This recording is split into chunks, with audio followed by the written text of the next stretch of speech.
अस्सलामुअलैकुम नाजरीन, आप देख रहे हैं सूबाई रंग न्यूज़ और इंटरटेनमेंट चैनल और मैं हूं मोमना शहबाज। सबसे पहले नजर डालते हैं आज की आम खबरों पर।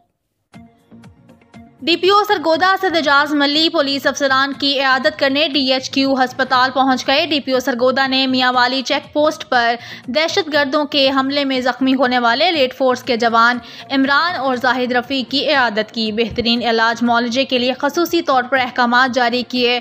बेहतरीन बहादुरी से दहशतगर्दों का मुकाबला करने पर हौसला अफजाई की। इंसदाद जराइम के लिए सरगोदा पुलिस हर लम्हा कोशा है। वतन अजीज़ की सलामती के लिए किसी किस्म की कुर्बानी से दरेग नहीं किया जाएगा। डीपीओ सरगोदा।